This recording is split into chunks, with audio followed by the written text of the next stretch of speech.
Hey everyone, this is the Movie Maniac, and today we are talking about the hottest thing on Netflix, Stranger Things 3. Now I understand how concerned people are about spoilers regarding the show, so much that some are even avoiding spoiler-free reviews. So let me make it crystal clear.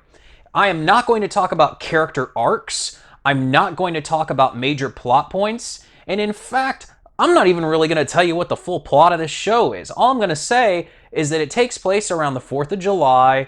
All the kids that we've known and loved are back. They've gotten a lot older, so there's a coming-of-age story getting thrown in the mix, and there's trouble in Hawkins. That's it. See, I told you. So a quick general statement. I fell in love, like many of you, with Season 1. I watched Stranger Things 2, and I thought it was pretty good, but it was definitely more of the same. So when it came time for a Season 3, I was very cautious because at this point, I just feel like they're going to regurgitate everything we've seen before. And wow, was I absolutely delighted. Not only is this better than Season 2, I think this might be my favorite season so far, just because I think it's going to have great replay value. It's beautiful to look at. They've cranked the entertainment factor up to a 10. There are so many great nods to films of the 80s, not just horror, but action as well. So one of the obvious standouts in this series is the friendship between Steve and Justin. We saw it form in Season 2, but now that it's more developed, it really shines here. And the introduction of Robin, who's a character that's played by Hawke, who's actually Uma Thurman and Ethan Hawke's kid, is a great addition as well. And I wasn't sure what to make of her. It took me a little, like 2 or 3 episodes, and then I really thought she felt at home. I love what they've done with Lucas and his sister Erica. Erica now has a much bigger role to play. It makes sense in the way it unfolds. And they did something with Lucas this time around where I don't know if it's just more screen time or if they've just given him some more playful dialogue to go with. And I almost think I might have enjoyed him the most in this season than any other.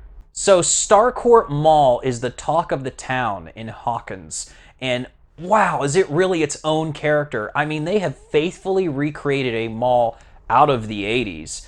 The neon lighting, the old logos. If you remember what malls in the 80s and 90s looked like, you are going to have a great time pointing out different storefronts and different aspects of how it looked and talking about how you remembered that. And what's also great is just even the minor details about like how neon lights might wrap around a column and just things that are subtle. It all is so meticulously crafted and put together that you just fall in love with Starcourt Mall. And again, we can call it a character just because it's so lively and plays such a vital role in this season.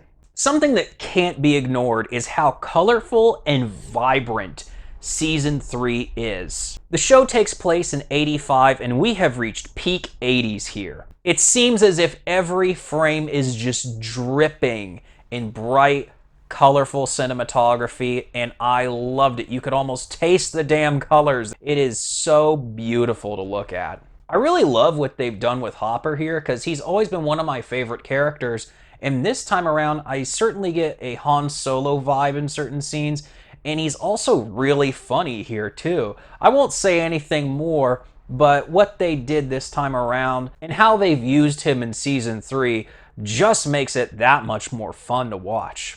The Duffer brothers also did a fantastic job at closing everything out. This really feels like the end of an era for this show. Guys, we both know that I normally don't review TV on here, and the reason I made this exception is because you can tell the Duffer brothers really are film people. The same as how I'm a movie maniac. They love the cinema, and they are giving us cinematic treats. These all feel like 1-hour movies. And if you notice, they call it Stranger Things 2, Stranger Things 3, much like how you title a film. And I think that this season's no exception. Upon my first viewing, I'm going to give this an 8 out of 10. If this were at the theater right now, I would say it's probably the second best film I've seen all year. I loved this. I cannot recommend it enough. I think if you're a Stranger Things fan, this is going to take your enthusiasm and excitement to a new level. I'm interested to see how I feel when I give this another viewing, because in the past, when I've tried to rewatch seasons 1 and 2, I actually don't complete them on the second go around. And I know a lot of Stranger Things is built on the surprise and not knowing what's going to come next. With this one, even though I'm keeping this absurdly spoiler-free, I still feel like there's enough here to where those spoilers might not affect your viewing experience after you watch it the first time, that you can go back and just watch it almost as you would an entertaining movie. So they did a fantastic job here. I don't know if my rating will go up or down or stay the same. It'll probably stay the same. This is truly phenomenal. I love it. I give a big thumbs up to this, 2 big thumbs up. If you're not wild about Stranger Things, this season's not going to change your mind.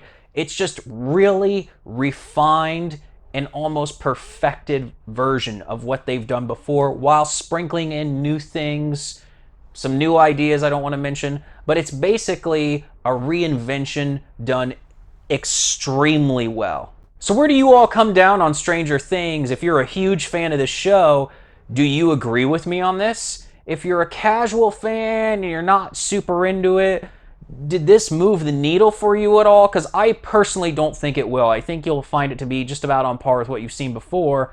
But I do have a feeling that for the hardcore Stranger Things fans, this is going to be either your favorite season, or you will at least acknowledge that you liked it better than season 2. I just have a difficult time seeing people watching all 3 of these and then coming away saying that the second is the best. I could be wrong, and I know there's always an exception to the rule, but they really got it right here. Guys, as always, make sure to like, comment, and subscribe so you can stay inside the mind of a movie maniac.